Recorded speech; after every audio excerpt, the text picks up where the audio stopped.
Welcome back, everyone. Episode 43 of the Jiu Jitsu Dummies podcast. We're sponsored by Fight Back CBD.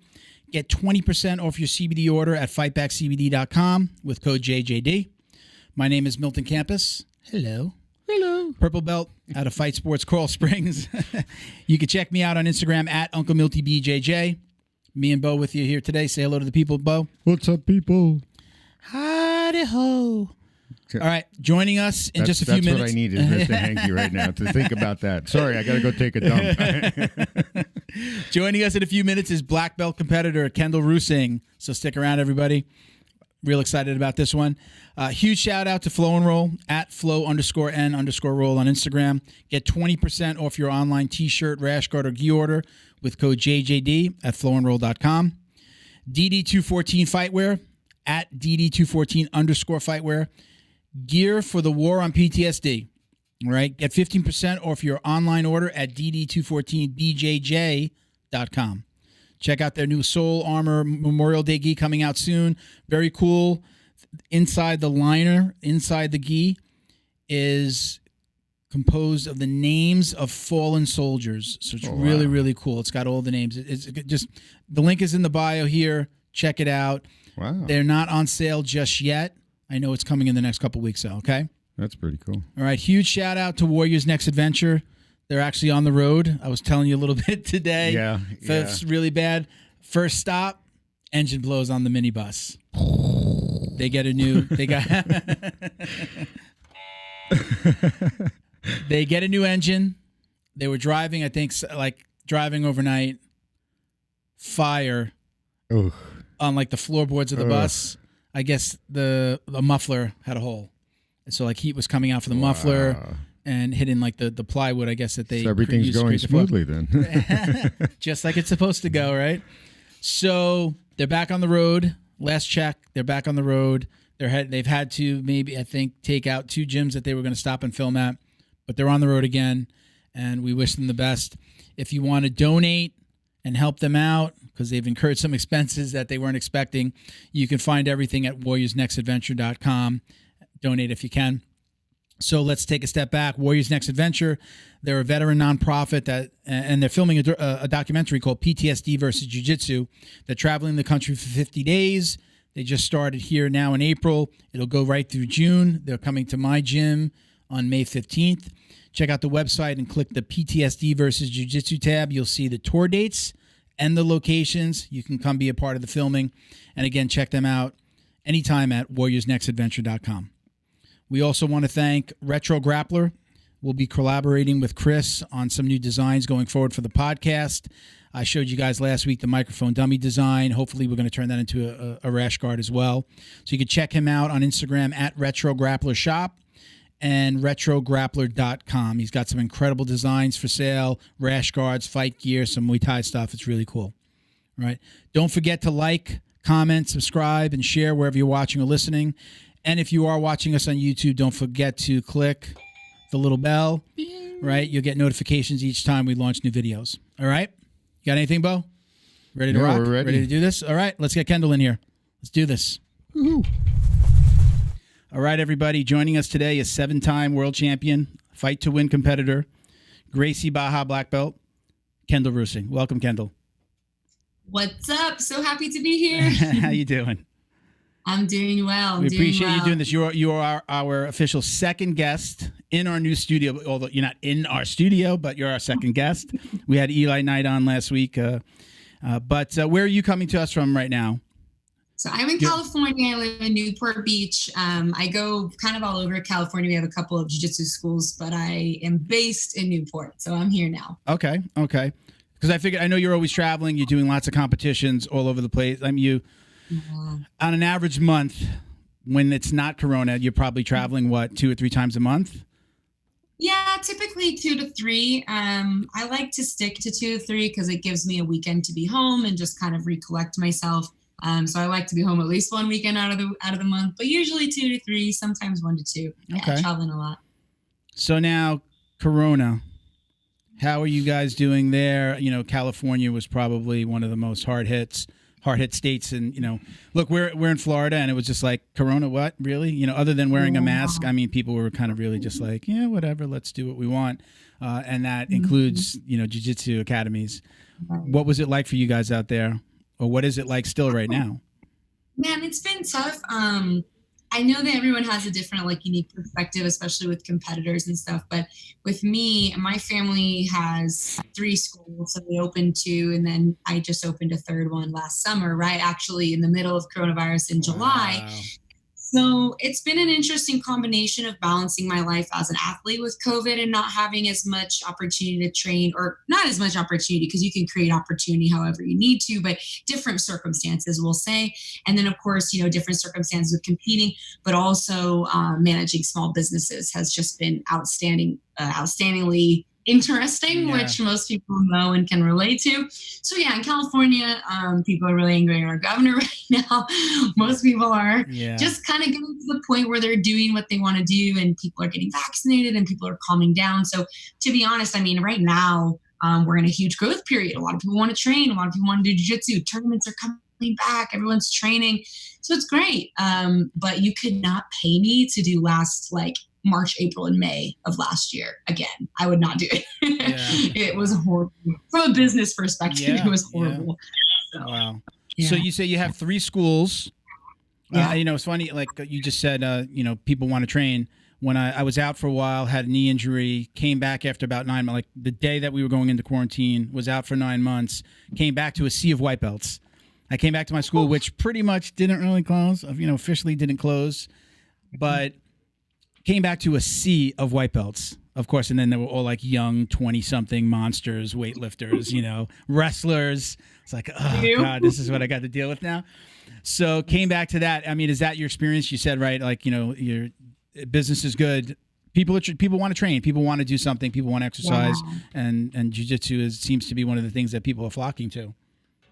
Yeah, absolutely. We're having a huge influx of people right now, which is great. People in the fitness industry are kind of calling it like the ongoing January, because every January you have the new fitness challenges and resolutions. Right now we're having like this ongoing January, which is amazing. And it's projected to last through the fall. I really hope so, because of course everyone experienced really tough economical times with students and stuff.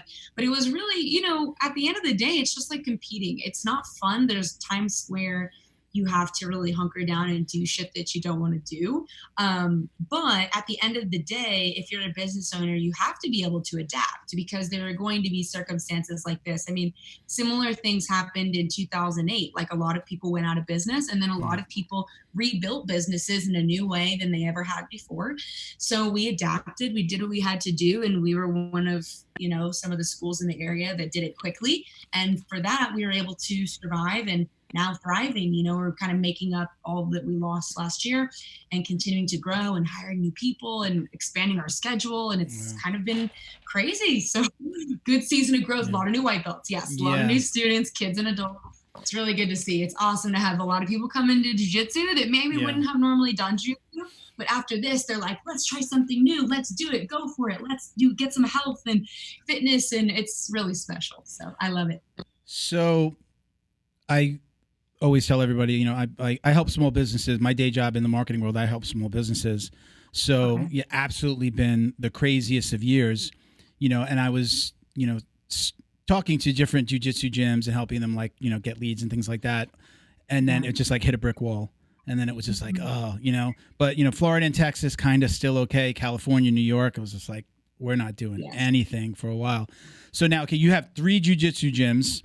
Now, family business, correct? I believe, right? Did you grow up in Georgia and then move to California for jiu-jitsu with your family, right? Almost. My family, because I'm 23, and my family moved in 95. So, or my parents grew up in Georgia on the East Coast. They moved to California to train jiu-jitsu. My dad was a Kyokushin full knockdown karate black belt. He had experienced a seminar with Hickson when Hickson was going around doing those challenge tournaments of like, anybody come and see what they can do. And he was just like obsessed with jiu-jitsu from that day forward. It's like, oh my God, this is amazing. And so he and my mom moved to California to train jiu-jitsu in Dixon. So I was born in California and raised here. Okay. All right. So again, so now you have 3 gyms. How does that work? Is it like again, are they like full family gyms, or do you own one of them, or one of them yours, or it's just a family affair? Yeah, so my family opened Corona, GB, Gracie Barra Corona. So we are with Gracie Barra. So we opened the gyms before they were franchised, but now they are franchised. And so we're part of that. Okay. We opened Corona almost 15 years ago. And again, that was kind of before things were like officially franchised, and jiu-jitsu's changed so much in the last 15 years. But we were Gracie Barra then in Corona almost 15 years ago in like June or July. Then they opened Riverside a couple of years later. So that's been, I believe, around 9 years. And then Newport was more of like my singular project. So Newport was opened in July. So it's all, kind of joint ventures. And a lot of our team, our instructors, our professors will train or will teach between the schools. But Newport was more of my project, whereas I help manage Corona and Riverside, but it was more of theirs. They opened it on their own and things like that when I was a kid. So what's an average day like for you? You wake up. Which gym are you going to? Is it like one day it's here, one day it's there, or is it like you just have a set schedule, you know where you're going? So I have a set schedule, but I'm very flexible. We're lucky we have great teams of people. One of my biggest, I love jiu-jitsu, and I'm a high level competitor, and that's what I do, but I'm also very, very passionate about business and leadership. So it's important to me that I have a set schedule, and then I have amazing teams that I can help build, and they can handle things when I'm not there. So let's say a non-competition week, just to make things really easy. So always, Monday and Wednesday, I am in Newport Beach, and Saturday, Monday, Wednesday, Friday, Saturday, I'm in Newport, and then Tuesday, Thursday, I'm in Riverside. So a typical week for me would look like, and we can get into training details and stuff too, because I feel strongly about training, but Monday and Friday morning are like my super tough competition trainings in Newport. And then I have my strength and conditioning on Tuesday and Thursday in the afternoon. And I do specific training and drilling Tuesday morning. Wednesday morning, I take off. So that's the morning schedule. And then, or I have meetings, but I don't physically work on Wednesday morning. Then Monday and Wednesday night, I'm in Newport Beach and I'm teaching and I'm training. And then Tuesday, Thursday, I'm in Riverside teaching and training as well. And then Saturday, I'm in Newport. So that's like a bit of an overview. And then if I need to bounce around or if I need to go to Corona, or if I need to change it, then I do. And the teams are great. So they do a great job of handling that when it happens. So you said your father got started with jiu-jitsu, started with karate. His martial arts career started with karate. Was that ever a thing for you? Did you ever cross-train, or was it always just right into jiu-jitsu? So I never did Kyokushin, and I always like to clarify, just for my dad's sake, he's so funny when he thinks about karate. It's Kyokushin is like bare knuckle fighting. Oh, wow. It is. Yeah, it's gnarly. They don't do katas. They don't have pads. Okay. No gloves. No one really even practices this anymore. Of course, some people do, but it never really got big because it's just so nasty that it's people don't want to do it. Wow. Every tournament, people are going to the hospital and they have swollen shins and crazy. Oh. So sounds like fun. It's super fun, right? So when I was a kid, my dad taught me how to strike, but he was never gonna put me in that as a kid. I was gonna get hurt and my face is gonna get messed up, and also I don't know. So I never did that, but when I was in jiu-jitsu, I was 5 and I was born in 97. So 2002, 2003, I started training. And at the time there weren't really any girls, of course. That was just not, and there weren't really any kids in general. Yeah. Jiu-jitsu was like Fight Club at the time, and it was nasty and gross for most people. So they were like, not much has changed, Kendall, not in my gym. So they're like, I'm not putting my kids there. So anyway, I was competing, but there weren't that many competitions for kids yet because jiu-jitsu was kind of getting started and everyone was still coming over from Brazil and things like that. So I started judo. So I did train judo when I was little, mainly because it was more established and it was something I could compete in. And that was really I wanted to go to tournaments every weekend. So my parents were like, oh God, what am I going to do with this kid? I got to put her in something she can do. Yeah. And then of course, judo helped so much with jiu-jitsu. So that was really great. And then I was also a gymnast from age 2 to 12. So I did gymnastics for many years. Oh, wow. And that allowed me to be very competitive too. Yeah. What would you tell a parent? I'm going to be 48. I started right before my 41st birthday. So got started in jiu-jitsu late. Always a fan of boxing and, hit the punching bag and, kickboxing, things like that a little bit as I was growing up. Never really, other than a few stints here and there and some like taekwondo and karate when I was little, a few months. What do you tell a parent as I'm getting older and I'm going like, man, I'm getting banged up. I got a rib injury right now. I've been out, knee. Yeah. What do you tell a parent who wants to put their kid in jiu-jitsu? I'm a huge advocate, obviously, for jiu-jitsu. I love jiu-jitsu. I tell everybody, especially when I'm looking for a little Johnny, looking for some karate classes. And I said, listen, do jiu-jitsu. Find a school that's got a good kids program. I'm an advocate. But every time I get hurt, I'm like, oh, man, am I giving some bad advice here to these parents whose kids are going to start really young? As someone who started young, have you dealt with injuries? What do you tell a parent about that? Does that ever come up? I know it's coming up for me now. Give me your thoughts. Yeah, absolutely. So for one thing, also, I trained jiu-jitsu and judo from age like 5 and 7 until I was 12. And I almost never had any injuries as a kid. And when you're that young, you don't get serious. You bounce back really quick. Right. So I didn't deal with a whole lot. I mean, banged up and bruises and stuff, whatever. However, when I was 12 and 13 and I went to wrestling, I completely left the jiu-jitsu world. And I wrestled from like 13 to 18. And I wrestled at a very high level. And I was competing with Team USA and I was winning the nationals and all that stuff. I was traveling all over. Now, I say that to say that wrestling is brutal. And I got hurt a lot in wrestling. And I would even say now that my injuries that I have that I'm dealing with in jiu-jitsu, a lot of the time stem from old stuff that didn't get dealt with in wrestling. Wrestling is really brutal. And also just like, I don't want to bash on the sport because I love wrestling, but a lot of the time, wrestling coaches in high school are just not super informed on overtraining, injury prevention, and stuff like that. It's not necessarily their fault. It's just the way they were trained. So all that being said, my advice to parents is always just let the kids do whatever is fun for them. Because if they're having fun, they're more likely to self-regulate their training. If it's something where you're forcing the person to go every single day, they're more likely, of course, to burn out mentally, but they're also more likely to get hurt because they're being forced to go every day. If they're going because it's fun and they're kind of self-regulating and taking a day off when they need it or when they're sore or tired, they're allowed to take a step back.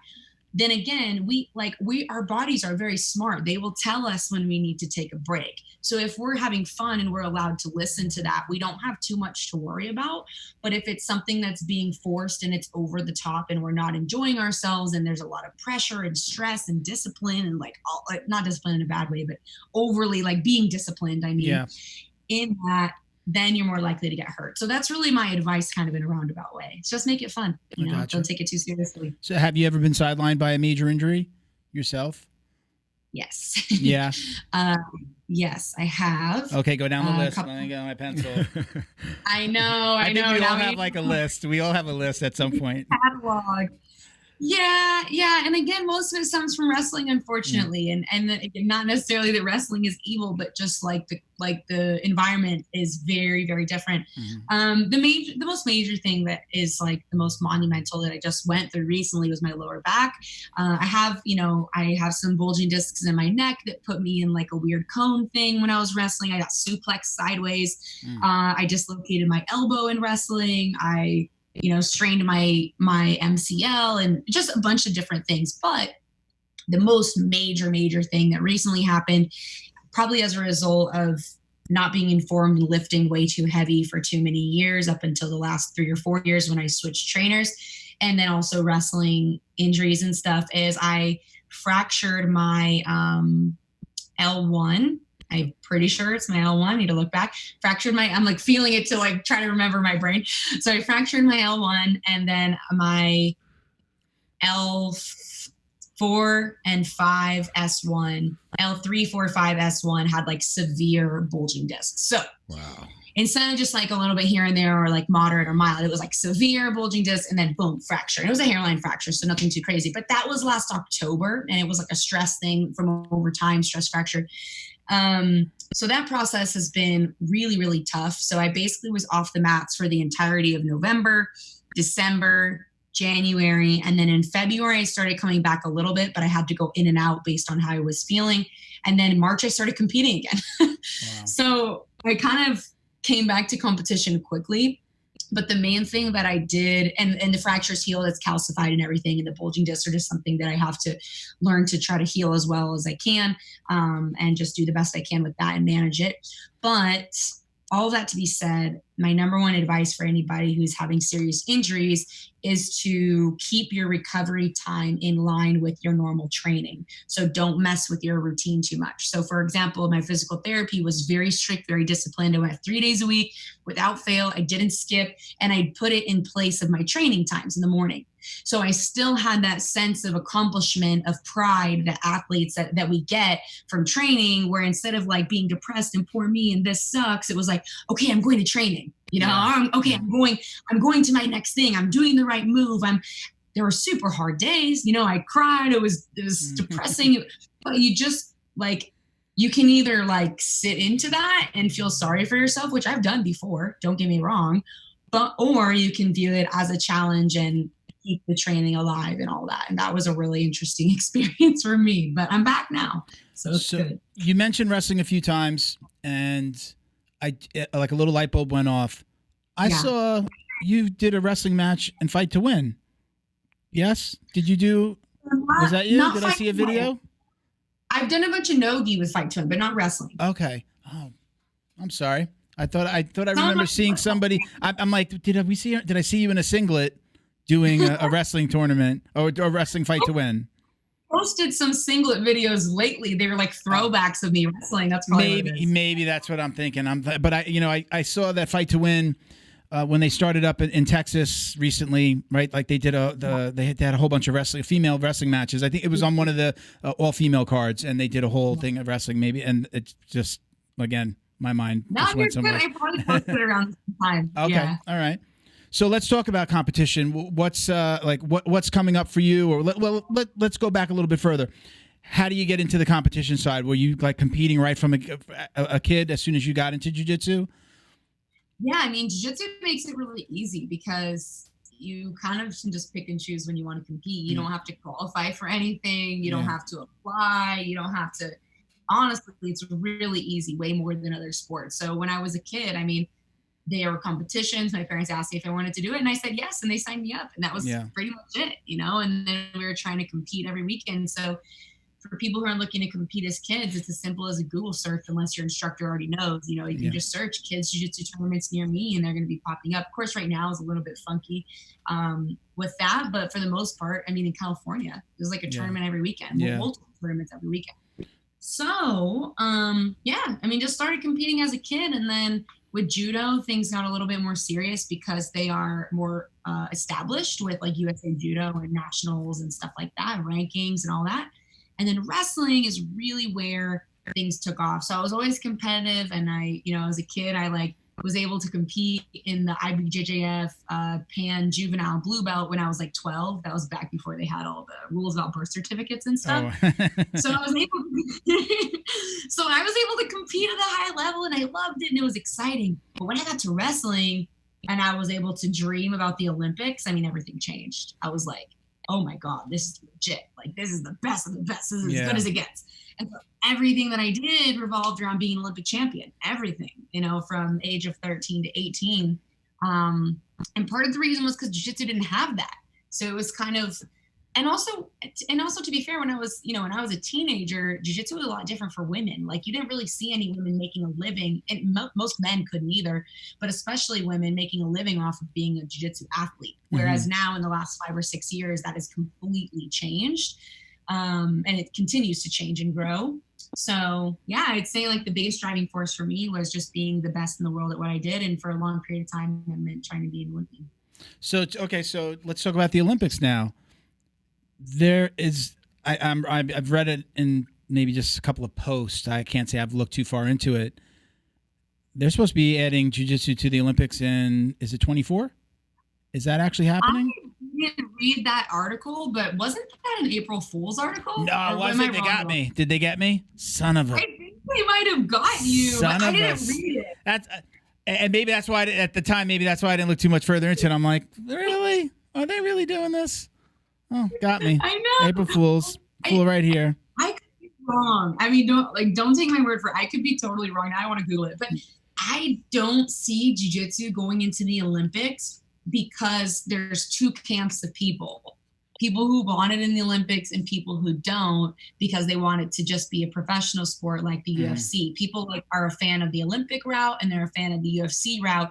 And it's very hard to have both at the same time because getting into the Olympics is a monumental deal. I mean, if you remember a couple Olympic cycles ago, they tried to take wrestling out of the Olympics, which is like wrestling and track and field are the first Olympic sports. Right, and everybody went nuts.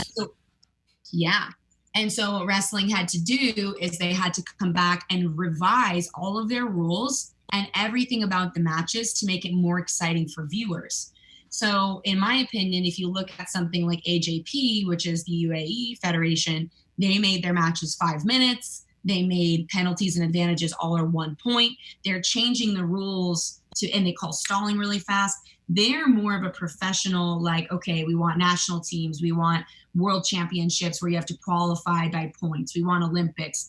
But then if you go to other organizations like Fight to Win, they're more focused on excitement, money, professionalism, put on a show.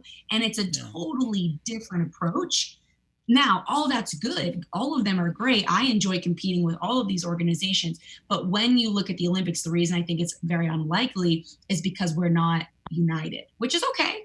But because we're divided in these two goals, it's going to be very hard to get something into the Olympic Committee, even as a trial sport, because they do it as a trial sport before they do it as an official one. So that's my viewpoint on that.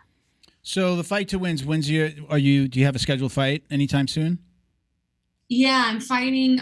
So next week they're doing Subversive, and that's going to be in Miami. So I'm coming to your city next week, so I'll be there next week. And it's There's a Fight to Win tonight. Fight to Win tonight is in Miami as well. Yeah, it is. And that's a really cool venue. I forget the name of it. It's like a music venue. I went to one of my coaches. I have a husband-wife team, Sophia Amarante. She competed that day along with another girl in my gym, Flo. And I went to, I forget the name. Is it La Spada? It's not La Spada. It's something like that, like La something. Yeah. I went to that one, so I know where it is. And then we're filming a couple. We're filming with you, and we're actually filming with Liz Clay later we'll be filming, pretty much all afternoon. Well, for us, it's going to be into the evening. But yeah, that one's here. If I would be going to that if we weren't filming. But so tonight's good, and then I'll be here next week, or I'll be there next week at the same thing. And next week, Liz Clay is also fighting Andressa, which is going to be a really amazing fight. She's, I think, the title fight I think it is a title fight, or it's the main fight next week, along with the Subversive card. So the Subversive card is going to be a 3-on-3 tournament. So we're representing Gracie Barra. It's myself, Saul Vieira, and Lucas Nora. And it's like a plus 180 male, minus 180 male, and then open weight female. And then we do a 3-on-3. It's like an 8-team bracket. So Gracie Barra won in the gi last summer when I was competing on the team. We won the team title. And then there was a no-gi event. And now this is the second no-gi one, so we're going to try to get the no-gi title too. So it's going to be super fun. So you Fight to Win, I know you're a regular, right? You said Subversive. Any other organizations that you're kind of a regular? Well, you got kind of have you done Who's Number One, right? I've not done Who's Number One. There have been a couple that coincided with my injury. So now that I'm back, I'm definitely hoping to be on the card. Been in the works, so definitely hoping for that. And then I'm obviously a huge IBJJF regular. I'm definitely not in the camp of people who hates on one organization or the other, to be honest. But I just don't think that it's helpful for anybody. So I compete with every organization. I compete with AJP a lot, which is the Abu Dhabi organization. They put on great events all the time. IBJJF, I'm a huge regular. And then pretty much any super fight organization that does good production and stuff, mainly Fight to Win, and Subversive is a subset of Fight to Win, so they're together. And you were overseas recently. Were you in Abu Dhabi within the last month or so? What is that like? What is that like going in culture wise? Is it a culture shock, or when you go into Abu Dhabi itself, is it kind of a little bit more lax and more comfortable? Yeah. Well, it's definitely a little bit of a culture shock from America, but at the same time, they're very accustomed to tourists, and I've never had any bad experiences or felt uncomfortable in any way, either in Abu Dhabi or Dubai. But it definitely is different. I mean, if you go visit the temples, like out of respect, you have to cover your hair, your shoulders, and you have to dress in a certain way. PDA is not allowed in anywhere in Abu Dhabi. Like, can't even hold hands or anything like that. Really? So definitely different culturally. But I just think it's your responsibility when you travel to kind of look into that before you go and just be respectful and do what you can to, again, be respectful to the area you're visiting, because it's not your home. It's a bunch of other people's homes who have a certain custom, just like when people come here, although we don't really have anything specific in America that I can think of. Just go to McDonald's at some point and you've got the whole American experience. Yeah, but I've always been treated really well, and AJP does a great job of they treat the athletes really well. They make us feel like celebrities, and jiu-jitsu is so big over there. It's in the elementary schools, it's in the police and the military. So when you go, I mean, people there know all the jiu-jitsu stars, which is really unique. So that's really special too. Yeah, that's really cool. So you said something before about so your family, you own gyms. Is it a regular competitor, somebody who wants to make a living in jiu-jitsu, can they do that without coaching? Can they do that without owning a gym? Is it there yet? Is it in a place where you can make a consistent living off of traveling and competing? You can, but you need a few things. I mean, number one, you need to be like top 5 to 10%, if not smaller. You need to be one of the best, because this jiu-jitsu is not quite at the point where we have room for like the top 20 to 30% to be making a living. This is really still top 5 to 10% in my opinion. So that's one thing you need to be the best. 2, you need to be willing and able to negotiate, because a lot of times people just don't really understand how to have business conversations. So if you're not able to do that, you need to get people to help you be able to do that or ask for advice.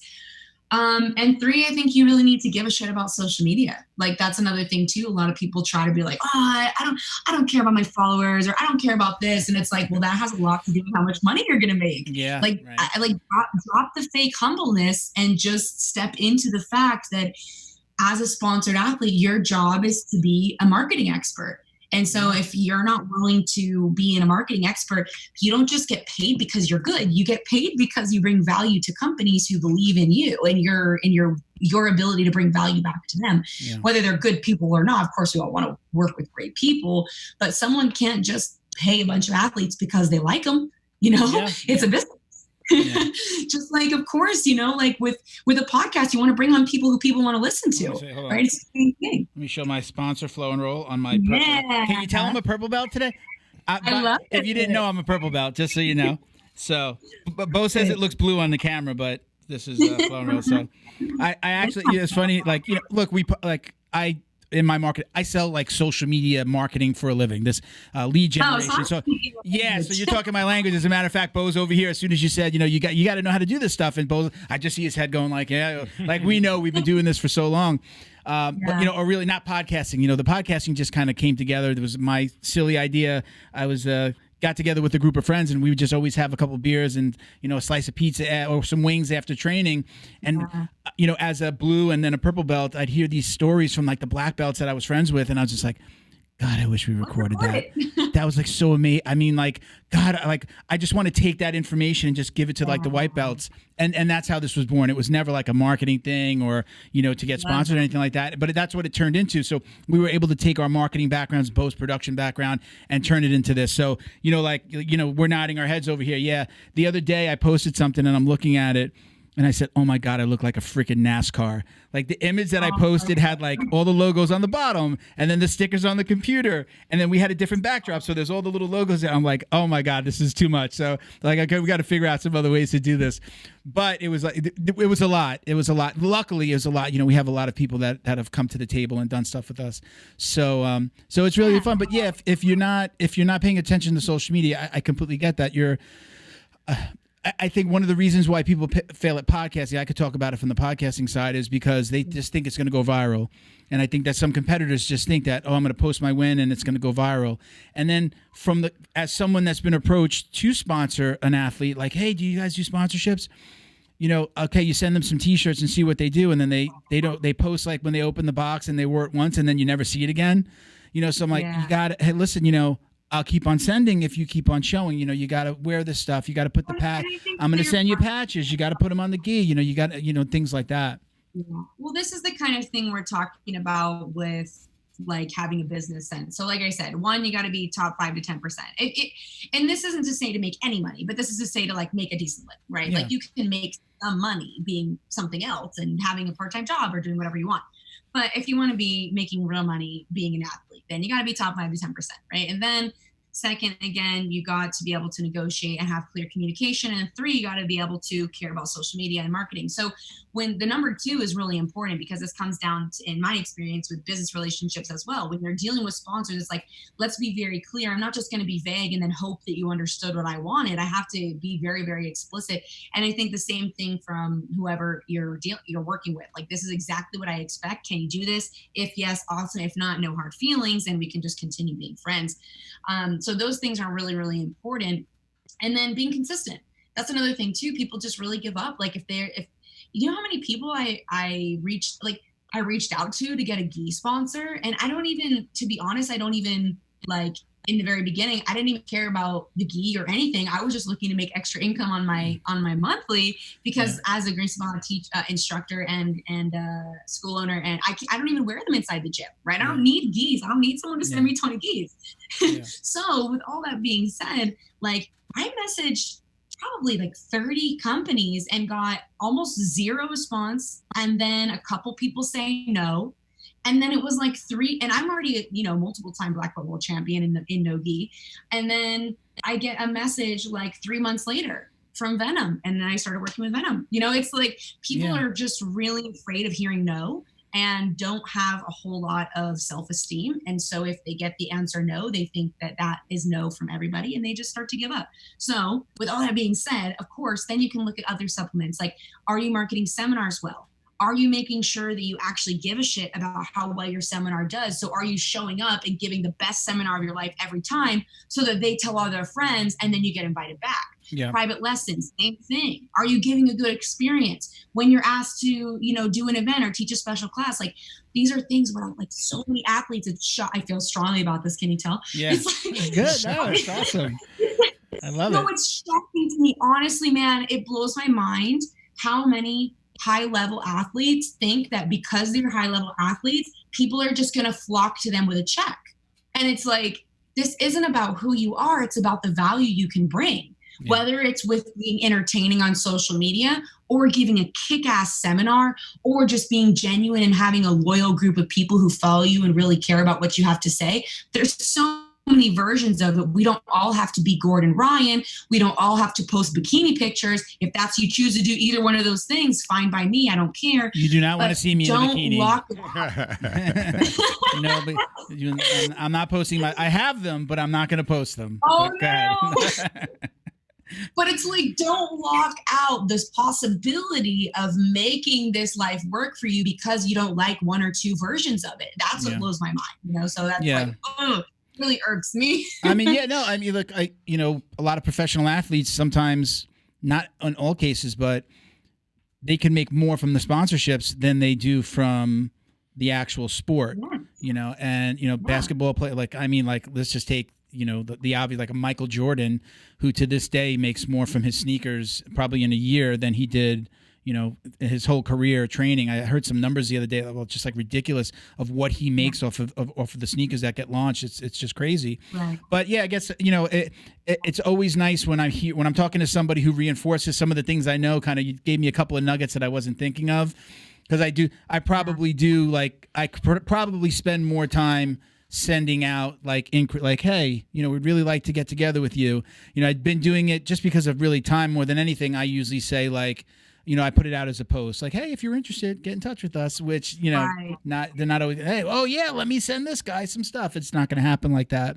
So you just kind of reinforce that I need to get back to doing that for the podcast. Because look, at the end of the day, I call this when we're not on air, I tell Bo, this is my retirement program. When I retire from doing my day job, I'd love to, this to me isn't work. This is the most fun work that I've ever done. But we started out with it not making any money for the whole first year. And then it was just like all of a sudden sponsors really did come to the table. First, it was just product. And then it turned into product and money. And now it's just like, okay, well, oh, wow, we could really do this, and then. It isn't amazing what happens when you put yourself out there too, because I feel like a lot of times in jiu-jitsu you get this physically, but also on like in classes, but you also get it online, where people are so obsessed with like what I'm worth or the value I bring to the table. I need to be paid X, Y, and Z. I deserve this. I deserve that. And it's like, look, you deserve whatever you're being paid right now because you are putting your value out at whatever you're getting back. I mean, unless like you're in some really shady, horrible deal and that's an extenuating circumstance. Yeah. But for the most part, like if you look at my Instagram, like the people, like I'll bring it back to Gordon Ryan just because everybody knows who I'm talking about. With Gordon Ryan, how much stuff does he post for free that's technical advice that is like, of course, like take the shenanigans out of it, but like technical advice, stuff that you can really utilize in your jiu-jitsu, asking and answering questions, really caring about what people are asking and having to say and giving advice for free, where you could say, oh, well, like I'm worth so much, like my time is very valuable. I shouldn't have to spend time doing that because I'm a champion. Well, then look at his sales on his DVDs. You know what I'm saying? Like people think they have they can't give free information or they can't do work for free or show up on a podcast or whatever it is because it's not worth their time when you don't know the way that's going to return to you. And just getting the experience in practicing being a teacher or practicing being a presenter or practicing being a public personality or whatever you want to call it is a lot of times worth way more than like getting $100 for your time. Right. And then having a weird relationship with whoever it is that you're dealing with. It's like, that's just my opinion. And I've seen every time I put myself out there and do work for free or really answer questions in the DMs or really, spend time with students after a seminar that I'm not paid for or whatever it is, it always comes back and I learn a lot more in the process. So that would be my number one advice to athletes is like, stop worrying so much about what you're worth because you'll be paid what you're worth if you're worth a lot, but you have to show that first. It's just like a job promotion. Like you have to show that you're worth it first and then you get the promotion. They don't hire you to be the boss and then see if you can do it. That's backwards. So anyway, I have a client. I've talked about this again on multiple podcasts and I wound up finding it's a Napoleon Hill quote. And I have a client who has this on his voicemail. It says, you could succeed best by helping others succeed. And I would just hear that and I would love hearing it. And right after I started hearing that, we have a foundation called the Jiu Jitsu Dummies Foundation. We actually award scholarships to kids. We did 2 children already. We've awarded 2 kid scholarships and we're going to do a veteran or a first responder next. And it's like we're only a year in. Do you know the little boy that got bit in the face? Protecting his sister from it. He was our first awardee. So he was actually doing jiu-jitsu with his family already. Bridger Walker's his name. And he was already doing jiu-jitsu with his family, but we didn't know. So, I saw that in the news and we're like, oh, well, oh, wow. And then as soon as I heard he does jiu-jitsu with his family, I was just like, oh, that's the guy. He's got to be the first one. That's the perfect first one. And then our second one was a girl named Gemma Fiorenza, and she raises money for Tap Cancer Out because her mother's, battling colon cancer. So, but to bring it back to kind of what you said is what the mantra that we've lived by here with the podcast is. We're almost, we work with We Defy. We're an ambassador for the We Defy Foundation. We have our own foundation. We work with DD214 and Warriors Next, who are all helping like with veteran PTSD and suicide. So, hey, look, all of those guys don't pay us. Not all of them pay. Some of them, it's just like, hey, we want to help. So we've just kind of lived by that here. Like, we're going to help. We're going to succeed. We're not doing it just like, oh, I hope I succeed by help. No, it's like, hey, we could do that. Like the We the Five logo was up behind my shoulder there. Hey, let's do this. It's the right thing to do. Most of my co-hosts that, again, you don't get to meet today, but that were part of our original round, everybody was jiu-jitsu practitioners and all ex-military. And we had one female whose husband was still a Marine at the time. So everybody was involved with the show. It was just like a natural fit for us. And then we just started working with all these veteran organizations. So I agree with you 100%. You can't just wait for somebody to come knocking at your door. you sometimes you have to kind of, break down that door and say, I'm here. This is what I offer. This is what I bring to the table. And for the Gordon Ryan example, when you were saying it before you said Gordon Ryan, I'm like, she's talking about Gordon Ryan. Because I get that. It's kind of like, there's a sense of entitlement, love him or hate him. He has a sense of entitlement. I'm this. At the same time, I get his frustration and that it's hard for him to get a fight. It's hard for him to just get a fight through most organizations. So I guess that frustration comes out in that cockiness, that arrogance, that the world owes me something. But also, look, there's different versions of it. Like Mikey Musumeci is almost the total opposite, but he does a very similar thing where if you ask him a question in the comments, he will leave a detailed response. Like he really cares about helping the people that are interested in his jiu-jitsu. Mm-hmm. And so who do you think has like second best sales in DVDs? Mikey's up there. Yeah. You know what I'm saying? It's like you can have different approaches, whether you're turned on or off by certain personalities is fine. Who cares? Because there's room for everybody to win. That's where it's like gets really like people get so competitive and nasty towards other people on social media. And it's like, just stay in your lane because there's room for everybody to win. You can have an approach to it that's different, but you have to have some kind of approach. You can't just expect to be a champion and then everyone's just going to pay you. You have to bring value. And a lot of times just showing up to a tournament and winning is not enough value to warrant being handed money. Yeah. And again, yes, you have to have negotiation skills. Like when I do super fights, it's very important to me that I have negotiation skills, but I gather data. I find out what other people are being paid. I find out how many people are actually purchasing flow and or buying tickets because of me. So I get the information instead of just saying, oh, you know what? I think I'm owed $5,000 or $10,000. Please hand it to me. It's like, okay, what is actually happening here? And then can I track it as it goes up? Because then when you have the confidence, like the whole value conversation is so funny to me because like get what you're paid, get what you're owed or get what your value is. The market will tell you what your value is because it's going to tell you who's buying and who's not. It's black and white. It's not really a question mark. So once you find out what it is, well, now you have not only the negotiation power, but you have the confidence.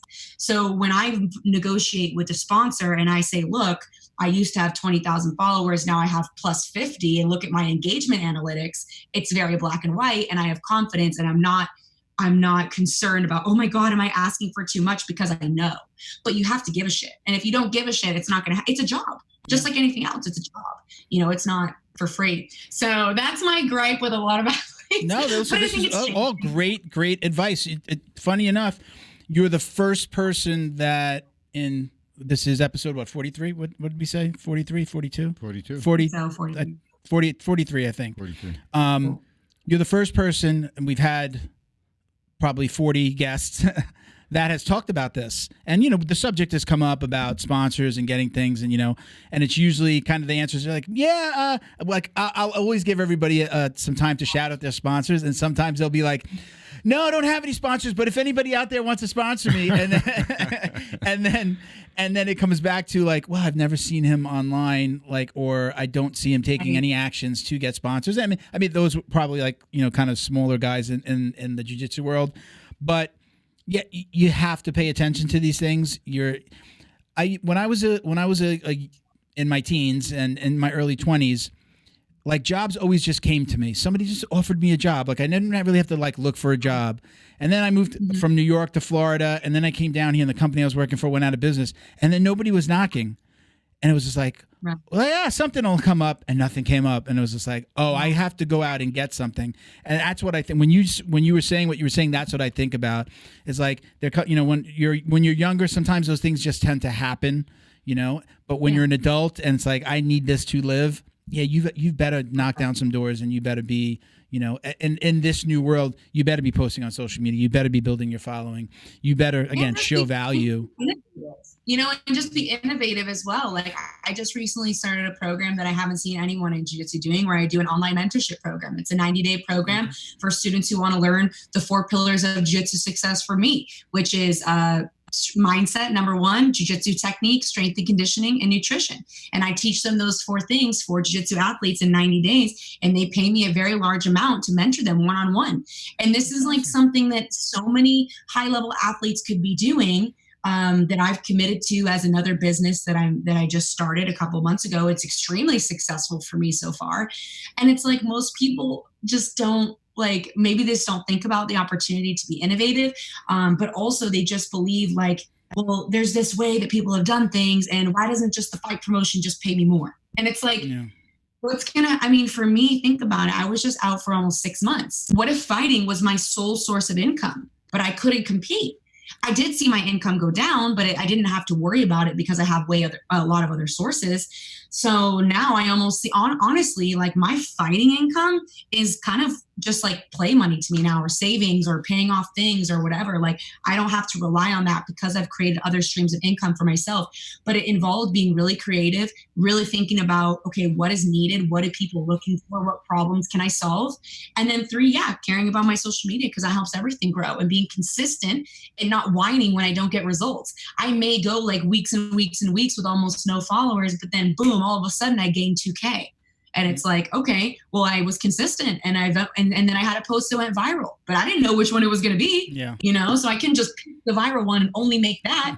I had to make like fucking 30 of them. And then I finally got one. Like, God, I guess in your world, you're really just one injury away from that being taken away from you. If you're not doing these other things, again, in my world, and Bo can attest to this, he and I, we've always had like multiple streams of something going. Like I can't imagine it. I'll use my wife as the example. My wife doesn't understand why I always have 2 things going. Like I've always done marketing, and then I've had a t-shirt website, and then it evolved into an MMA site, and then it became the jiu-jitsu store. And now there's the store, there's the podcast. She's a 9 to 5. I work 9 to 5, and I get a check, and then I get to take weekends off. And here she doesn't get she doesn't get that mindset of having multiple streams of income. But for competitors, anybody out there listening that wants to be a competitor, you better be thinking about this stuff. You have to be thinking about, okay, what if this ends tomorrow? And the old school way of thinking that really frustrates me is that people will try to tell you that you can't do that. That if you want to be the best, you have to only focus on training. And I can understand why that thought is there, but I just think that that's a really closed-minded and, to be quite honest, lazy way of thinking about this, because I know a lot of competitors that are very high level, and my training hours are almost exactly the same, give or take, an hour here, an hour there, maybe more than them, maybe less than them. And I also get adequate rest, and I take care of my body, but I'm very disciplined with my time, and I'm able to get a lot of other stuff in there as well, because I don't sit on my phone for 2 hours or binge out on Netflix for 6 hours. Now, I also am not saying that to bash on anybody who does, because I will go and have a Netflix marathon if I feel like it. But again, I'm really disciplined with the rest of my time, and I like to do a lot of things. I enjoy having my hands in a lot of pots at one time. And I just think that if more of us had a mindset of abundance where, hey, there's a lot of possibility, there's a lot of ways to do this. I can do a lot of things at one time, and it's hard if I enjoy doing it. And I don't have to narrow myself down to one category the way that maybe some of these old school champions have taught us that we have to do. I've had many people tell me, if you want to be the best, you need to stop teaching. If you want to be the best, you need to stop doing this. Wow. And then I've gone, tons of people, very high level, highly respected people. And this is not to like famous people, but this is not to bash on them either, because that is the way they came up through jiu-jitsu. And that was what they were taught. But things have changed. Social media has changed things. And also younger people learning more about business earlier on in their lives has also really changed things. I've been very lucky with growing up with my parents, that I watched them run businesses. Even before jiu-jitsu, they had their own businesses. I watched that from a very young age. And so I had different opportunities and mindsets than other people did. So there's also all that to go into it. But my main message is like, we don't have to be boxed into one thing. If you only want to do that, that's fine. But just know that there's a lot of risk that comes with that. And for me, it's not only the risk, but I just enjoy it. I get bored if I only do one thing, even if it's exciting. I can't. Lots of possibility. I definitely, if I'm with my wife and we're in a Netflix marathon, the phones go upside down. We'll get on each other. Put it down. Don't turn it over, But if I'm by myself, I'm posting. I'm, liking somebody else's share. I do a lot of sharing for our sponsors. Like we guarantee them, like, hey, we're going to repost you this many times a month based on whatever, package they're working with us on.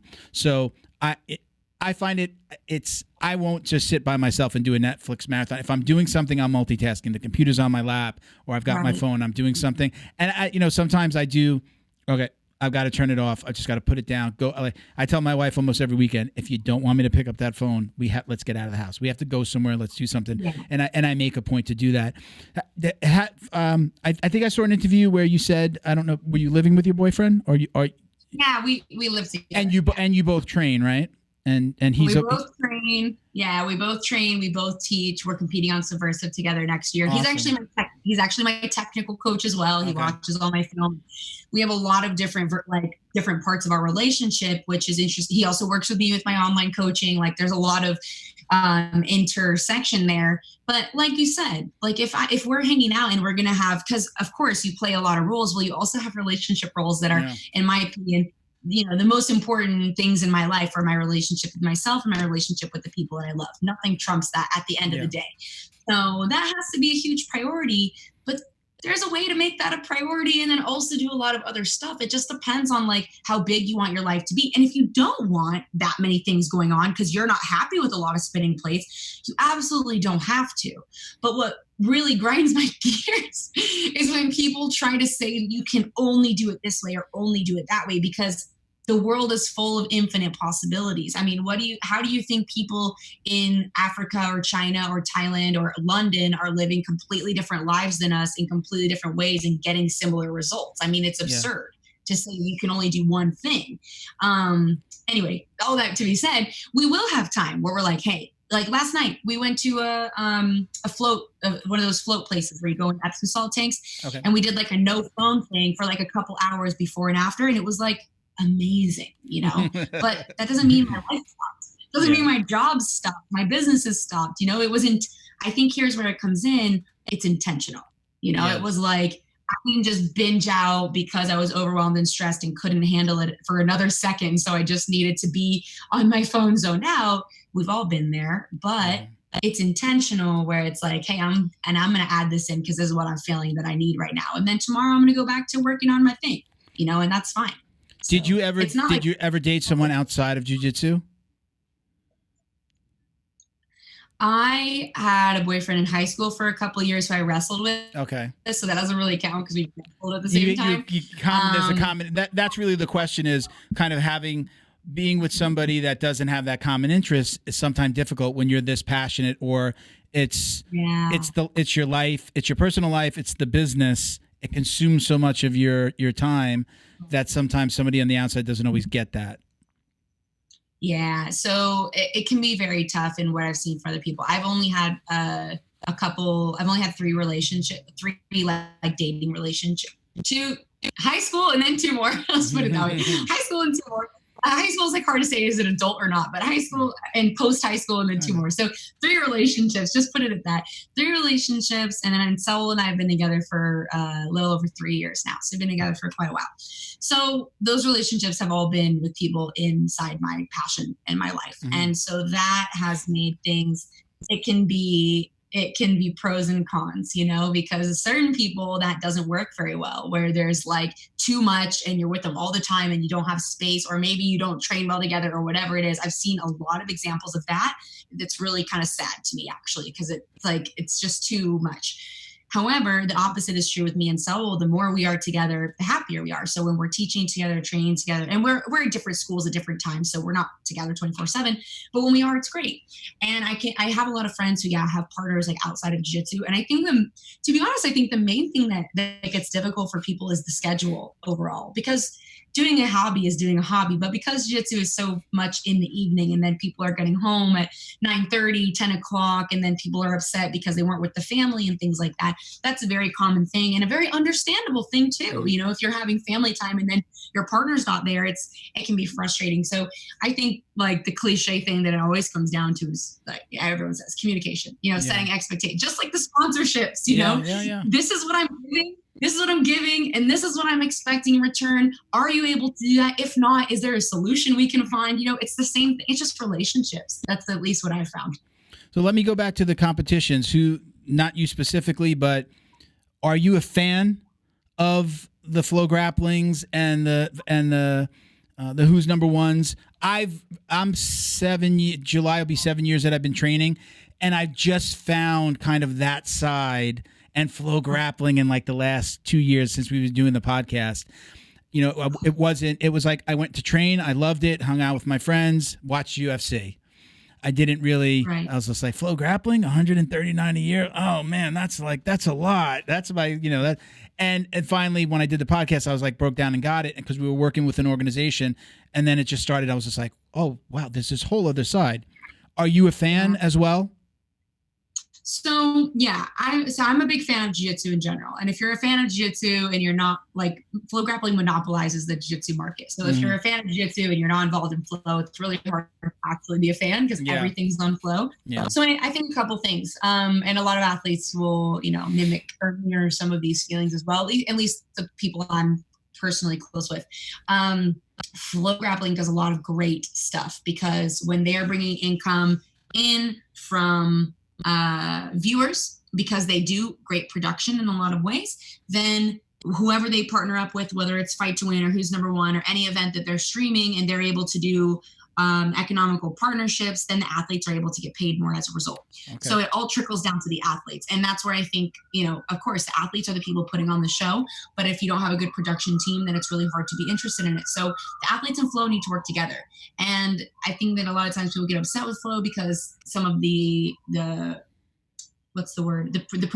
representation seems skewed. I think most of the time it's based on numbers, which makes sense. Again, it's a business, but at the same time, sometimes, especially the women have, some complaints about representation. So at the end of the day, there are things that I would change as far as representation. And I think some of the stuff is really over the top, like TMZ. However, if we are talking about getting athletes paid, you have to be talking about what is going to get views. That's really all there is to it. What are people going to pay to see? And if anything that we've learned over the last 100 years is people pay to see drama, people pay to see intrigue, they pay when they're excited. And so if they're doing that, like sex and drama sells. That's it. It's like, that's all there is to it really. And can we ask for more? And can we put, higher quality documentaries and stuff? Of course, all that stuff is relevant. But as an athlete, if I want to get paid and Flow's bringing in viewers and they're paying me more as a result, I'm happy. However, I do think this is going to create room in the next 5 years or so. We're probably going to see other companies come up and try to rival the monopolization of jiu-jitsu because jiu-jitsu is such a fast-growing sport still. It's like been a fast-growing sport and it hasn't slowed down. If anything, it's picked up. And I think the move to make things more like the UFC with Who's Number One and super fight events and big things like that, where they pump them up for long periods of time before the actual event, are what's going to lead to other companies seeing that and saying, you know what, we could do that too. Because before it was like jiu-jitsu, who gives a shit about that? I'm going to stream the Worlds. Like no one wants to watch the Worlds, 10-minute matches with double guard pulling. It's boring and stalling and all that. But when you put exciting fights on, then a company with a lot of money can look at it and say, wow, I could recreate that. I just need to get these 10 guys and gals and make an exciting event and people will pay $60 a pop to see it and they'll do it. So I think the more it grows, the more companies are going to be, and competition, just like jiu-jitsu, is good for everybody because it forces you to grow. So you got, UFC Fight Pass. I know, they have like, I think they do the combat jiu-jitsu. They do EBI. They do stuff with Eddie Bravo. I know, was it the Third Coast Grappling kind of got away from Flow? Yeah. I know of another organization. Yeah, what was that? I think Third Coast streamed on a thing called Fight TV on this last one. I know another organization that is probably going to fulfill their contract and then go away. Okay. Substars, which it went out of business down here, which we were in Florida, so we had them on one time. We had them on as guests. They went out, but they didn't want to use Flow Grappling because, again, there's a monopoly and you got to kind of do things their way. And I love Flow Grappling. Right. Flow Grappling, I love you guys. But I do see that people are starting to get away from them a little bit, and they're putting on, a little bit more, not only the Fight to Wins, but then I think really, right, Who's Number One, is that their organization, right? That's theirs. Who's number one? Yeah, and it started with wrestling. So who's number one was actually happening in the wrestling world when I was wrestling, and I had friends on it, and I was a potential candidate for it. And then jiu-jitsu, and then it came and to grappling, but it was actually connected with Fight to Win. So it was Fight to Win Flow, and then they like developed who's number one. As far as I'm could be wrong, but then I think Fight to Win was excused from the conversation, and then they just made it a Flow grappling event, which is interesting. But I think that's how it went. And yeah, I also just wanted to add, like, I think that a lot of people who complain about the price of Flow, or they just, they just talk shit in general, don't really look at the mass quality as well, but the mass quantity, like you said, once you got in there, you're like, oh my God, worth every penny. It is worth every penny that I paid. And I even, I'm working from home still because of the pandemic. My company went to an all work from home model, and they're going to stay there now, which is awesome. But I always have something on in the background, and half the time it's just Flow grappling. Just go ahead, let it go, and it just starts streaming. And I just get that background noise every once in a while. Oh, I just watched all the Daisy Fresh stuff recently.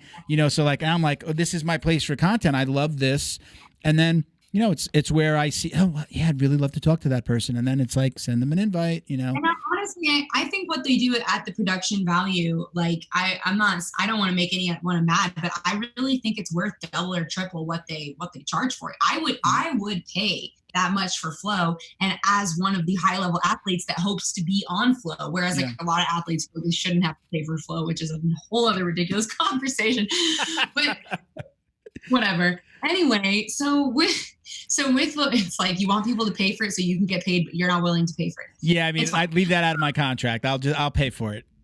Right. So with that, I mean, look, you can. The great thing is that criticism is a beautiful thing. Whether you own a business or you're criticizing another business or you're getting criticized as an athlete or by a coach or whatever it is, criticism, if it's meant constructively, it can be a great thing. So when people whine and complain, I don't think there's really a whole lot of positive to come from that. Yeah. But when I sit here and I say, honestly, and I would say this to any of them, hey, I love Flow. I think you guys do so much amazing work that people really take for granted, and people don't all of those breakdowns. There's just so much amazing stuff.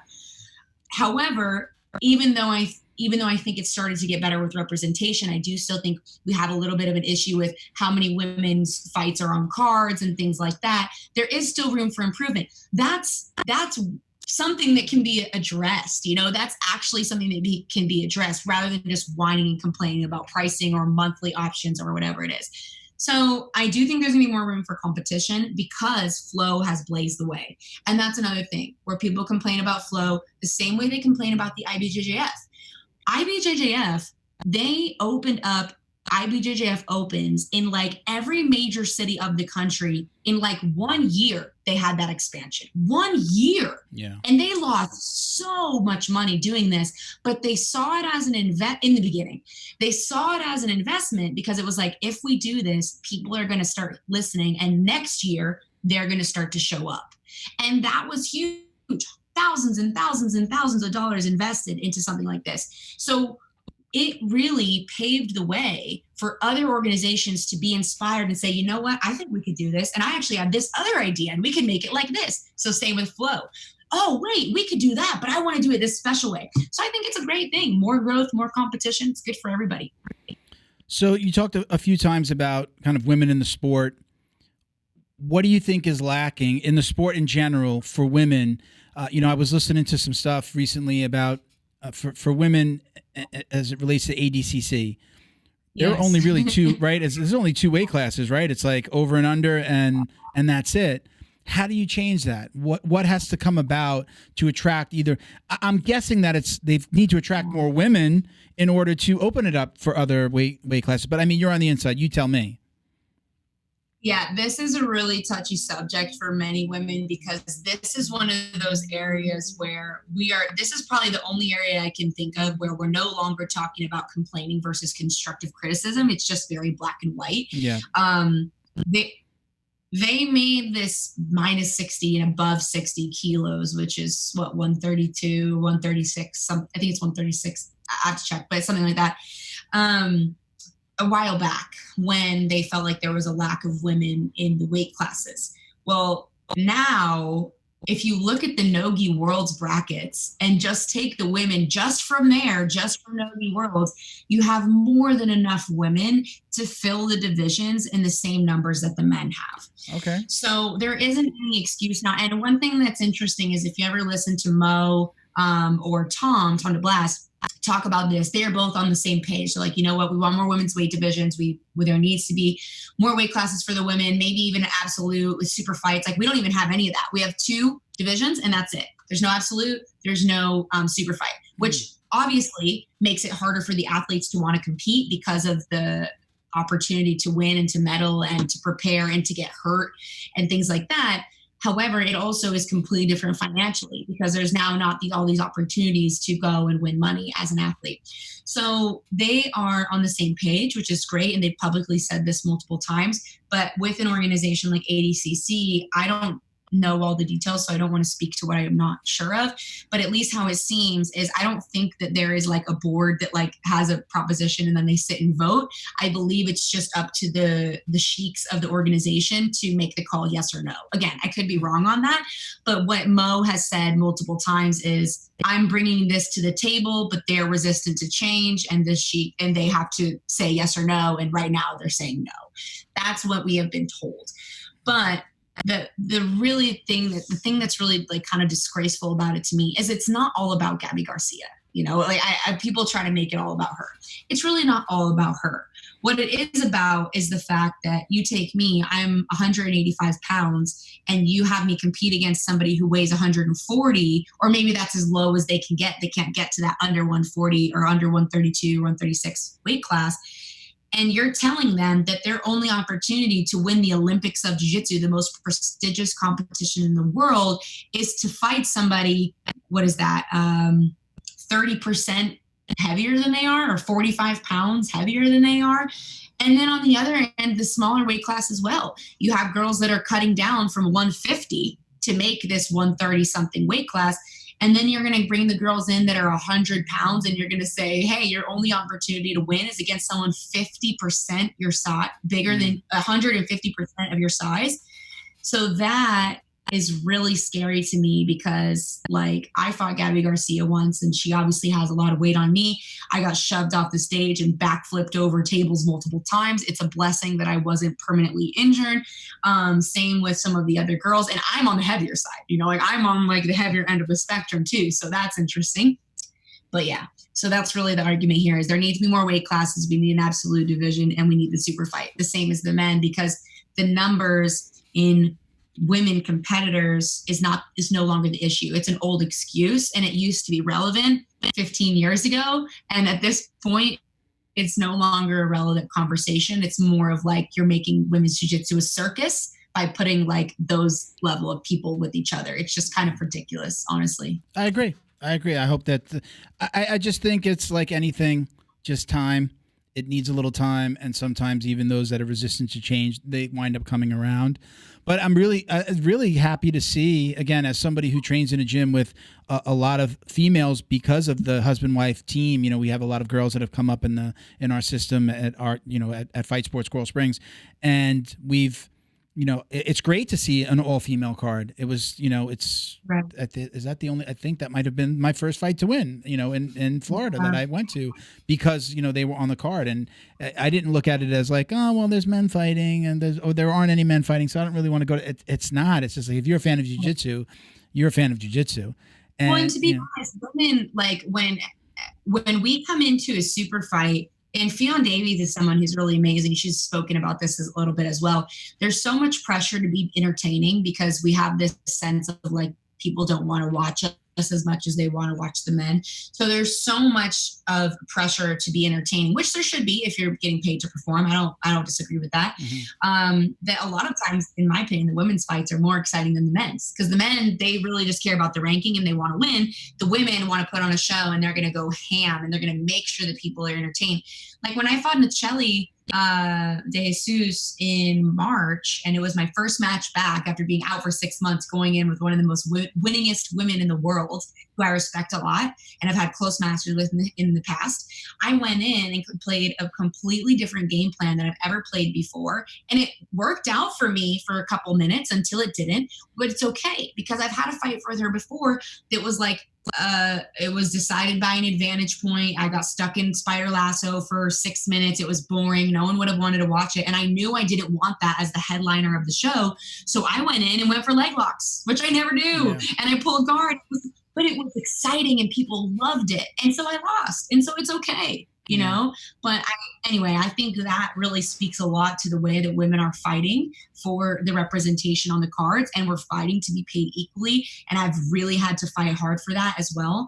And I just think that like we have been patient enough as far as taking time and waiting and all that. I mean, it's been a long time. And so we show up with 100%. And I think we deserve to be paid that in return.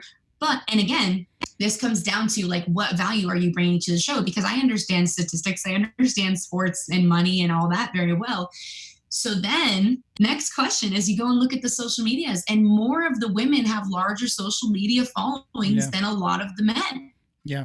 And so who's really getting the viewers in? Who's really getting the eyeballs in? Like that really becomes an important question for people to pay attention to. There's a parallel. I was always a huge UFC fan since early 2000s, before I got into jiu-jitsu.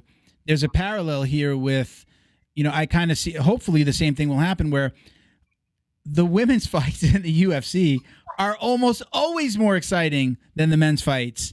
Almost always. Is it because they have something to prove? I don't know. Is it something to prove? Is it like, I've got to come at it harder because this is my shot. This is my opportunity. Flexibility and stuff. We're different. We have different bodies.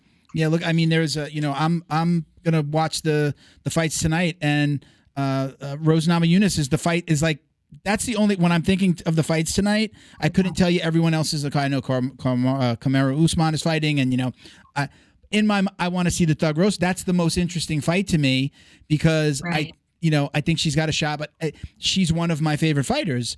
It has nothing to do with male, female. She's just one of the most exciting fighters, you know? So, well, you know, one thing that's really interesting that I this is a great way to kind of come first full circle on what we talked about earlier.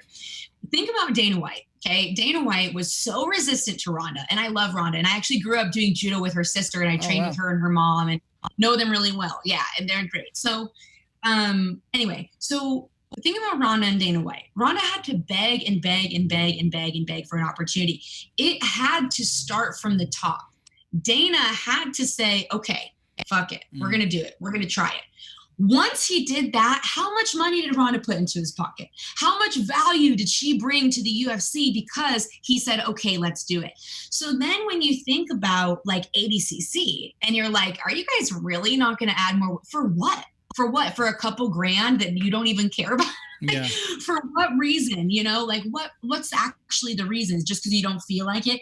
Or you think about flow, and it's like, and they're starting to do more and more, but it has to start and that's why I really respect Seth Daniels. It has to, when he was doing the all women's cards and stuff. And not only that, but now they're going back to women and men's combined cards, which I actually do prefer. I think it's better for viewers and optics and stuff. However, when he looks at the lineup of a card, he doesn't put the male in front of the female on the the title fight. That's what I was looking for the title fight, just because of who they are, how many followers they have. He looks at titles like, what have you won the worlds? Have you done this? Have you done that? So I have had fights that were like the last fights of the night over like really popular guys because I'm a more accomplished athlete. And coming for full circle, when you take the chance to do that because you're supporting something or you think it's the right thing to do or you want to see what's going to happen, the value will come back to you. Yeah. But if you just wait for the viewers to do it themselves or the athletes to do it themselves and you're resistant, you're going to be behind. You're going to be behind. And so I just think that Dana White example is like a great point and a great example to see. Stop being patient, make it happen. Like you have the power. When you're at the top and you have the power, you get to choose the change. And that's a big responsibility. So you got to choose in the way that society is moving forward. And we're seeing that that's happening. So I think that's important. Awesome. Listen, I want to, because I know that we want to not a little bit of a time crunch for you. I've got some listener questions, so we're going to go through these, and then we'll go through our little speed round, and then we'll let you run. Okay, so my first question is from Crush01.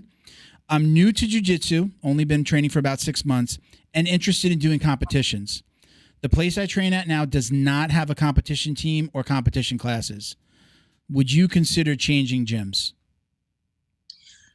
So being new to jiu-jitsu, my fast answer is no, because you don't really know enough about jiu-jitsu to make a good decision or an informed decision. And that's not a bash on you and your ability. It's just facts. You know, if I go into a new field for 6 months, I don't really know enough to make an educated decision yet. And I would also say that most people who compete don't have competition teams and don't have competition classes. And it's very, very much possible to be a successful competitor, especially in the beginning stages at white and blue belt, and even purple belt and brown belt, to be honest. Agreed. Without competition classes. Just train hard, just go and train hard and do your best to ask questions from the people who are leading your classes, because that's why they're there. They're teaching stuff for an entire class, but it may not be the best thing for you to focus on for that day. So ask questions. Hey, how is this looking? What should I be working on? How do I set up a game plan for a tournament? Or what would that look like? Or, you know, what's the possibility of me and my buddy who both want to compete stay for 30 minutes after class and do a little bit of specific training or whatever you would advise? Ask questions. Don't just leave because we don't have enough information yet. So that right. You might go out to that competition and hate it. You may not like those nerves or cutting weight. Yeah. And your instructor, and also you haven't given your instructor a chance yet, because they may be uber supportive. They may be really excited to help you. This may be a spark to have a competition class. I mean, who knows? There's a whole realm of possibilities, but until we ask questions and we get more information and we have trial and error, don't just give up on your team. Like, I'm not, not like in like, oh, you must stay with them forever loyalty way, but loyalty is important. And so if they've given you 6 months of good training, don't just step away because you don't have the information yet. So I would say, ask more questions, get more involved, put yourself in the middle instead of staying on the outside. Awesome. And by the way, just for the listeners, you guys know if you've submitted a question, you know that you get a shot at a bottle of Fight Back CBD, or we send you a podcast t-shirt. So just a reminder to anybody who wants to send questions. You don't have to wait for us to post to send questions. So you can send questions whenever you want. We'll work it into a future show. If it doesn't make sense on one, it might make sense on another. These were absolutely very specifically for you, though. Okay. So the next question is Sauce BJJ. What is one piece of advice that you wish your 12-year-old self knew? You know, what would you tell yourself, the 12-year-old you, what would you tell yourself? That is such a great question. 12 was a weird age for me. and I know who Sauce BJJ is. She's won a couple of prizes with us, and she's a listener. So I believe she's probably right around. She's 12. That's why I believe she's at 12 years old. She trains, I think, at M&J in oh God, they're gonna kill me. I think it's Kissimmee, Florida. Awesome. So 12 years old. My number one piece of advice is just to keep it fun, because when I was 12 and 13, I had my whole life mapped out in front of me, and I had everything planned down to the year. And some of those things happened, but some of them completely changed and disappeared, because when I got older, not necessarily that I didn't want them anymore, but I realized I wanted other things more that maybe I didn't see as a possibility when I was 12. And so I don't want to sit here and say, oh, you're going to change your mind, because people always would tell me that. And you may not change your mind. That's also true. But you just don't know, because as you grow, you have more vision. Like your vision is here and it gets bigger and bigger and bigger, and you have more ideas for what you want to do. So my number one advice is to have fun and follow what feels fun for you. Don't make anything too hard or over the top. Do the parts that you enjoy. If you have different interests, if you decide you want to paint, if you decide you want to be really great at math, whatever it is, do all of those things, because jiu-jitsu is not going anywhere. But train hard and have fun at the same time. And it sounds really simple, but when you really sit and think about what's fun for me, what do I enjoy, what do I do because I like it, not because someone else thinks that I should, or I think it's going to make me cool, or I think it's going to make me feel important because I get a medal or whatever it is. Medals never really make us happy at the end of the day. So you got to love your life. So just have fun and follow that, and you can't go wrong. Was there ever a time in your jiu-jitsu journey where you just said, Mom, Dad, I don't want to do this anymore. I mean, I know that you changed to wrestling, but was there ever a kind of more of a like, I don't want to do this. I'm not doing it anymore. Did you ever have those kind of, because as a kid, I did every sport and quit all of them. So did you ever have that moment with your parents? I didn't until I switched to wrestling, and I was like, I don't want to do jiu-jitsu. I just want to wrestle. But more interestingly, my sister did. My sister hated jiu-jitsu. She did a little bit as a kid, but she would quit and then come back and then quit, and she just wasn't into it. And now she is 20, and she's like a very high level blue belt, and she started training again about a year ago, and she's like a full-time jiu-jitsu athlete at this point and loves it. That's but awesome. If someone had forced her to do it all those years, she would have been like, fuck that, I don't want to do that, you know? So, but now she's obsessed with jiu-jitsu. Like, she's more obsessed than I am about learning new techniques and asking questions and all that. And it's beautiful because she was allowed the space to decide that for herself. So. That's awesome. And by the way, that was MJ and Jiu-Jitsu. I got it confused. I said M and J. They'll kill me. Sorry, Sauce. Sauce BJJ. All right. So Dino 1578. My question: advice for an adult wanting to try Jiu-Jitsu for the first time, but no idea where to start. What's your advice? You know, I would say more like specifically, what's your advice on like how do you pick a gym? Yeah, it's a great question. If you haven't ever trained before. So the number one thing, my cat is getting involved here. Sorry. Yeah, that's okay. The number one thing is try intro classes. You know, almost every gym offers a free intro class, or, you know, like $10 intro class or whatever it is. So try intro classes and try out all the schools in your gym, and don't feel pressure to sign up at the first one. And when you go to these gyms, notice how not necessarily like all the stuff they sell you, because they'll sell you great stuff, and I'm not against sales, but they will.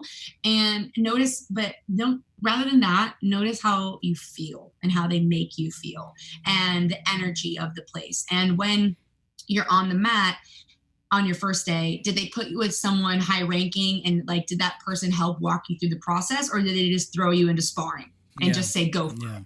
Because a lot of places do that, and I'm not a fan, and people get hurt and they come to our gyms as a result. Did they put you with someone who knew what they were doing? Did the instructor learn your name? Did they say your name to you? You know, did they help you tie the belt? Did they show you where to go? And again, how did they make you feel? And if you felt like it was a place that you connected to the people and that you want to go back, because jiu-jitsu is hard. So you have to be somewhere where you want to go back. So if you feel comfortable and happy to go back, even if it's a little scary, that's normal though too. So don't be turned off by that. It's a little nerve-wracking, and it's tough. Then I would stick with that and go with somewhere that you feel good, and notice kind of all those things based on the instructor, the way people treat you. Now, for myself, I might be a little bit biased because of the environment that I've come up in within the jiu-jitsu world. Yeah. You know, I was at another gym for 2 years. He closed, and then I went to Fight Sports, and absolutely chosen because they were literally walking distance from my house. Happy that I made that decision.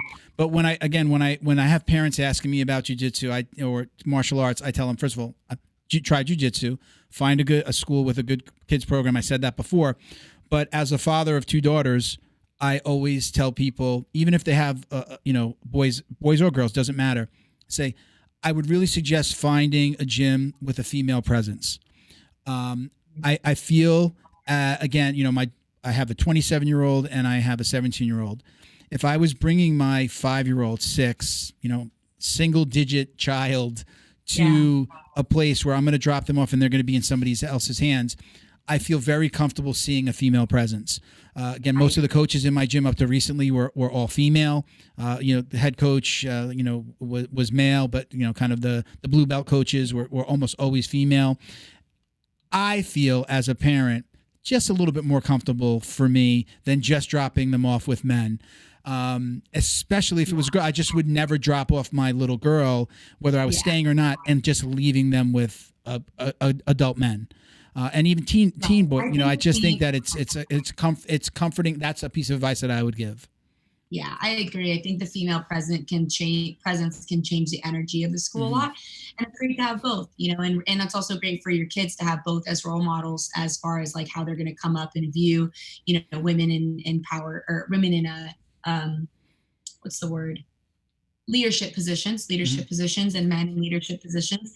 And it's great for the energy because they have a little bit of a different maternal instinct as well. And just great. I find that when I'm teaching with men, it's a great mix of energy and taking care of the class and keeping an eye on everything. And same with adults too. So I would agree with that. Yeah. Okay. Next question. This is from Christian Loves Jiu-Jitsu 21. How this is very specific, and we talked about wrestling and judo, so this is perfect. How would you blend wrestling and judo takedowns for BJJ? And then they make a statement. I've been incorporating judo foot sweeps to my techniques, but neglecting wrestling takedowns, of which I'm familiar from high school wrestling. So again, how would you blend wrestling and judo takedowns for BJJ? Yeah, so this is like an instructional, so it is. Hours and hours about it, just because there's so many different subsets and topics. But I would say, like, for me, there was a lot of trial and error, because I noticed when bringing my wrestling to jiu-jitsu, I got guillotined a lot, and I got triangle plotted a lot, landing and takedowns and things like that. So I would say, like, also there's two very different answers for gi and no gi as well. In the gi, to blend wrestling, you really have to focus a lot on grip breaking and shooting from an outside distance, and then also grip breaking and using that to control the hand and go into takedowns from there. Judo is a little bit more cut and dry because you have the kimono on the gi in the gi. In no gi, I would say wrestling is just obviously so prevalent, but you have to be very careful of your head placement. So there is no room for leaving your head on the outside of the body. You have to have your head on the inside of the body, on the shoulder, on the chest. You cannot drop your head below the person's hip line, and you cannot bring your head to the outside to finish shots, unless you're finishing like a double where your head is going up and over, but you can't drop your head down at all. So that's a really big thing to focus on for wrestling. And then also I really encourage combining wrestling and judo in the sense where you're using wrestling shots with a lot of upper body ties. So we're using like 2-on-1s, we're using arm drags, we're using underhooks, we're using whizzers, rather than focusing on a lot of like outside low singles or things like that. So you can combine those upper body ties, whether you're doing like a far knee tap or a fireman's carry or an inside trip to a double leg or a back clinch take, or you're using them to work on your throws. You're going to uchimata, you're going to harai, you're going to taitoshi, hip throws, clinches, suplex, things like that. So I really think that is the most helpful thing for me, is keeping my head on the inside of the body and staying safe so that I'm not exposing my neck.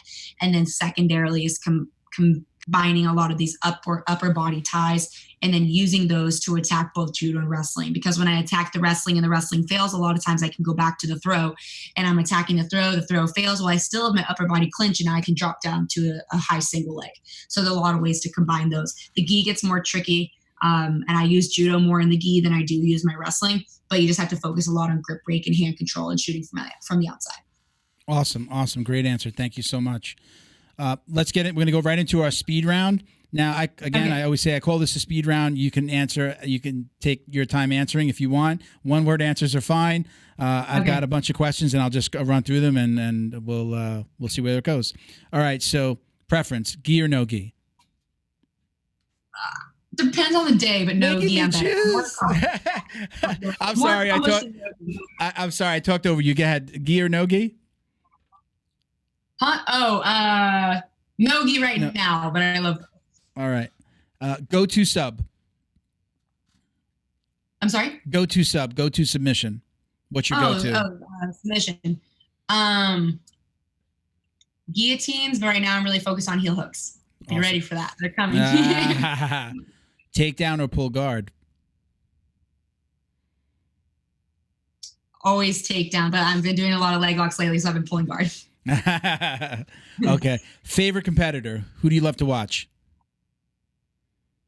Oh man, I love to watch Hamala Bahal. I'm a classic. Okay, another Californian, right? He's from out there. That's right. Toughest match ever? The semifinals of Nogi Worlds at Black Belt when I fought Julia Boscher, and I won by 2 advantages for like a takedown and a semi back take in the last literally 10 seconds. I was losing by a penalty, 0-0, 1 penalty. And I won in the last 10 seconds on the very end of the match with 2 advantages, and that put me in the finals. Wow. Awesome. Yeah. All right. Other than achieving the rank of black belt, what is your ultimate goal in the world of jiu-jitsu? I want to be the most winningest American there has ever been, male or female. Might be hard to be Gordon Ryan, but the most American. And of course, Lovato and some of the other greats. But yeah, I want to be the most winningest American female and also the most winningest American overall. And just kind of across the board, gi and no gi. Maybe the gi will help me get there with him. Awesome. So yeah, gi and no gi. Across jiu-jitsu.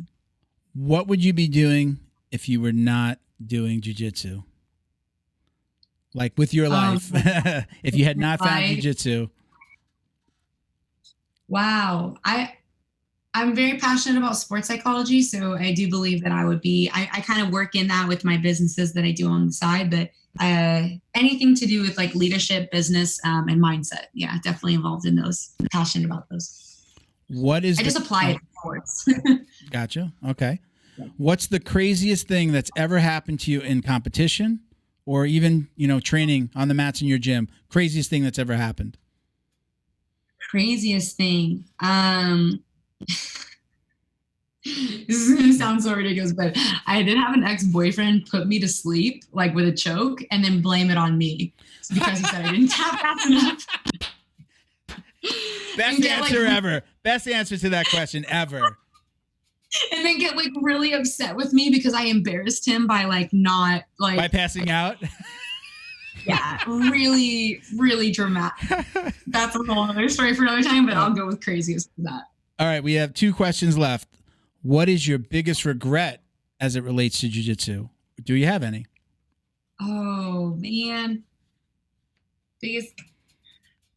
I guess not a regret, but if there was something I could change, which is hard because you have to, you just know more with more perspective, is I think I would have just given myself more credit for what I had done in the colored belts because I kind of convinced myself that it didn't matter because I wasn't a black belt yet. So I just didn't even really celebrate it. So I would have given myself more credit because I did a kick-ass job in the colored belts. Yes, and I think I should have allowed myself to enjoy that more, which I didn't. Okay.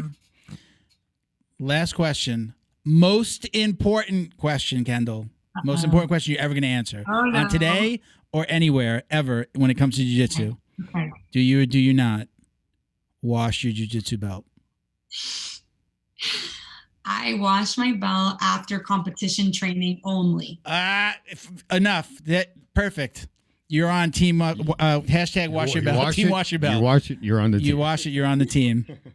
The other team is we've had mostly team wash your belts lately. The other one is hashtag powers in the belt. All of my podcasting partners, nobody washes their belt, and even when it's soaking wet, they don't wash their belt. And I think it's nasty. It sounds like ring. Does Miguel wash his belt? Wait, I forgot about Miguel. Miguel's one of our newer roundtable hosts. I think he might wash it every once in a while. Everybody else that I started this podcast with, they don't wash their belts. Nasty, disgusting. You could still smell I just have the comp training when it's gross. I don't know if it's just about COVID, but more people are answering that they wash it now. So. That may be part of it. I respect that. Well, Kendall, we're going to leave it there. Thank you so much for doing this. I really appreciate it. But the most fun podcasts for me are when I barely get to ask any of my lists of questions that I keep to when it just, those are my favorite. And I have 20 questions here that I didn't ask you. And hopefully we can have you back and we'll go over some of those other questions. But I really appreciate you doing this. Stick around for just 1 second. Everybody, we're going to be right back. We'll do a little housekeeping. Stick around. All right, guys. Thank you for sticking around. Awesome interview. Oh, indeed. If I say so myself. I mean, she was awesome. Very smart. Kendall was great. Very smart girl. It was, we know it's always nice when we speak when we talk to somebody who speaks our language when it comes to the marketing side of things. Yeah. We know those things that she's telling us. We talk about those things. We kind of live by those things. So that's it's our always, world. She's speaking our language. And it's not funny, only jiu-jitsu, but it's funny because this is something that you hear in any of these sports, the competition sports. You'll hear about this. What's the first thing you need to know going into the sport? Marketing. What's the second thing you need? The sport. Yeah, the sport is less important than marketing. Yeah. Well, I mean, for jiu-jitsu again, how many times have I said, "Oh, I got hurt. I got a rib. Rib injury, a knee." you're one injury away from only being able to coach and not being on these events that we're talking about, fights to win, the fight to wins, and the who's number ones. The fact that she's got so many different, she called it like, plates in the air, plates spinning. This is she must have important. seen the Chinese plate spinners, that do.